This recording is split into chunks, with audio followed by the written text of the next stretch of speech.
Olá a todos, bem-vindos ao meu canal. De regresso então para mais um vídeo da disciplina de Física do 10º ano, dentro do tema da eletricidade.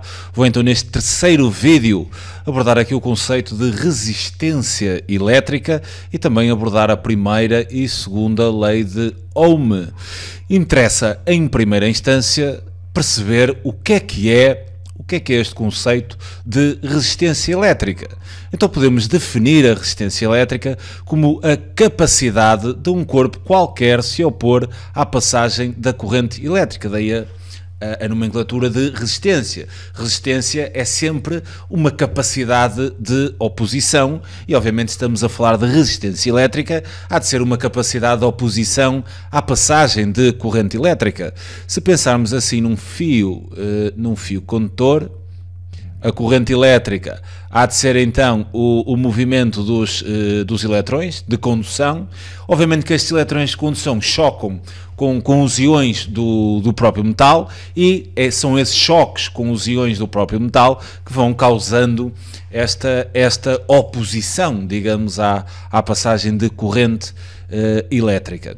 Agora, como é que podemos então calcular o valor da resistência de um determinado condutor? Então é aí que vai entrar, em primeiro lugar, a primeira lei de Ohm, que será válida então para todos os condutores. É assim uma forma mais generalizada de determinarmos o valor de uma resistência de uma forma global. Então o que é que diz esta primeira lei de Ohm? A lei de Ohm diz o seguinte, quer dizer, se a razão entre a diferença de potencial e a intensidade da corrente elétrica, ou seja, a razão entre a tensão elétrica e a intensidade, se esta razão for constante, isto falando para a tensão, o mesmo condutor e, muito importante, à mesma temperatura, o valor desta razão que é constante é então designada como a resistência desse mesmo condutor. Resistência então que será calculada para condutores óhmicos, isto é aqui bastante importante, se estivermos perante um condutor óhmico. O que é um condutor óhmico? Um condutor óhmico é um condutor onde a resistência é constante, ou seja, onde o quociente entre a DDP, ou seja, a diferença de potencial, e a corrente elétrica é constante. Então a resistência é exatamente igual a esse quociente.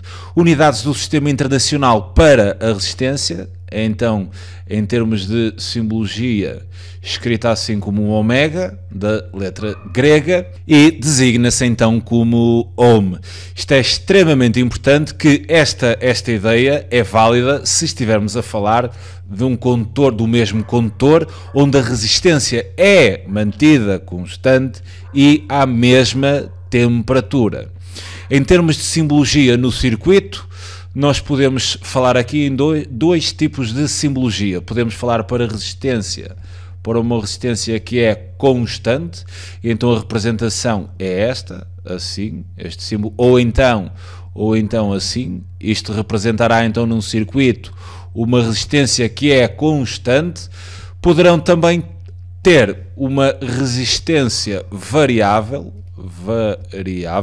e essa representação é basicamente a mesma, mas com uma seta em cima do símbolo, ou seja, assim isto representará então no circuito uma resistência variável, ou então também desta forma. Agora, quais são os fatores que fazem variar a resistência de um condutor?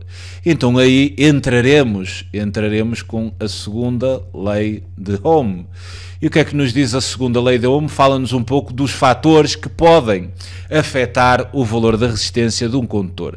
Eu vou desenhar assim aqui o fio condutor, para percebermos que fatores estão então na origem do cálculo da resistência de um determinado condutor. Olhando assim aqui para o fio, um dos fatores parece mais ou menos óbvio, tem a ver então com o tipo de material, o tipo de material que o condutor é feito. Obviamente, se o condutor for cobre ou ouro, quer dizer, o tipo de resistência, ou madeira, quer dizer, a resistência não é a mesma. Então, o tipo de material e também, extremamente importante, a temperatura também influencia. Temperatura.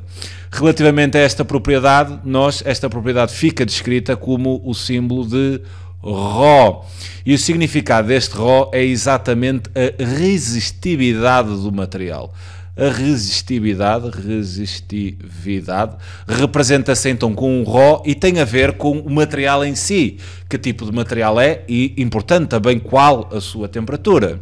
Mas não é apenas a resistividade que é um fator que faz variar esta resistência. Temos aqui também mais dois fatores.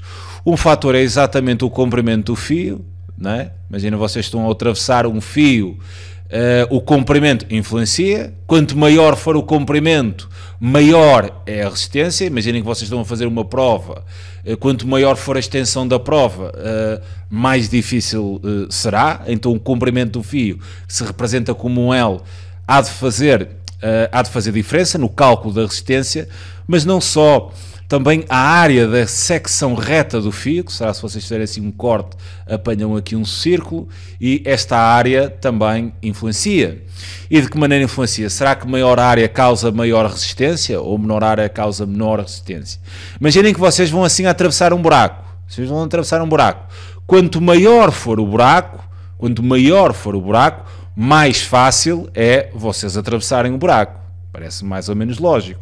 Então, quanto maior for a área, menor há de ser a resistência. Quanto ao comprimento do fio, é fácil perceber, quanto maior for o comprimento do fio, maior há de ser a resistência. Ou seja, área e resistência são inversamente proporcionais. O comprimento do fio e a resistência são diretamente proporcionais. Quanto à resistividade, maior resistência. Ou seja, resistência e resistividade, obviamente, não é a mesma coisa e são diretamente proporcionais. Então, como é que nós podemos estabelecer aqui uma fórmula para calcular a resistência de um condutor, aliando então estes fatores? Podemos então dizer que resistência há de depender então da resistividade do material, que se representa como um Rho, e depois, trabalhando esta ideia de, reparem que o comprimento do fio e a resistência são diretamente proporcionais, então ok, colocamos aqui L, maior comprimento, maior resistência, diretamente proporcionais, então a dividir pela área da secção do fio, porque quanto maior for a área, menor é a resistência, daí a ideia de proporcionalidade inversa. Quanto aqui às unidades do sistema internacional, o comprimento do fio será designado em metros, o comprimento da área será designado então obviamente em metros quadrados, a resistência já sabemos que são ohms, e esta resistividade poderíamos fazer aqui uma dedução de modo a determinar as unidades da resistividade. Se eu pegasse nesta igualdade e resolvesse a igualdade em função da resistividade, eu poderia dizer que a resistividade seria então igual à resistência, está no segundo membro, a área que estaria a dividir passaria então a multiplicar, e o comprimento do fio que está a multiplicar pela resistividade passaria então a dividir. Trabalhando isto unicamente com as unidades do sistema internacional, a resistência é então dada em ohms, a área será em metros quadrados, ali multiplicar, a dividir pelo comprimento do fio, que é em metros, então os metros podemos cortar com aquele quadrado e obtemos ohm vezes metro, sendo que ohm vezes metro é as unidades, ou são as unidades da nossa resistividade. Teremos então ohms por metro. Bem, a segunda lei de Ohm consiste então no cálculo da resistência aliada a todos estes fatores, e a primeira lei de Ohm é assim o cálculo da resistência apenas para condutores onde a resistência é constante, e essa resistência será dada pelo quociente entre a tensão elétrica e a intensidade da corrente. Daqui também podemos tirar uma ideia interessante, que é, se eu tenho assim um condutor A, tenho aqui um condutor A, e tenho um condutor B. Imaginem que sobre este condutor, ou sobre estes condutores, eu crio uma tensão elétrica igual. Quer dizer, colocaria aqui assim, a mesma tensão elétrica sobre estes condutores. O que quer dizer que relativamente a esta forma, passaríamos a ter uma tensão elétrica constante. Nestas condições, se tivermos dois condutores diferentes e aplicarmos a esses condutores a mesma tensão, o condutor que tiver maior resistência há de ser aquele condutor onde a intensidade da corrente é menor, visto que, se a diferença potencial for constante, a resistência e a intensidade são inversamente proporcionais. Esta é uma ideia importante, ok? Se pegarmos em dois condutores distintos e aplicarmos a mesma diferença de potencial, a resistência e a intensidade são inversamente proporcionais. Aquele condutor que tiver maior resistência cria maior oposição à corrente elétrica, a intensidade da corrente elétrica nesse condutor será menor. Okay? Cuidado aqui com estes pormenores. Fico-me então por aqui. Quanto à primeira e segunda lei de Ohm, tentarei então nos próximos vídeos fazer alguns exercícios neste sentido, para vocês verem a aplicação na prática destas duas ideias. Fico-me então por aqui, é sempre um prazer enorme poder ajudar, um grande abraço a todos, sozinho.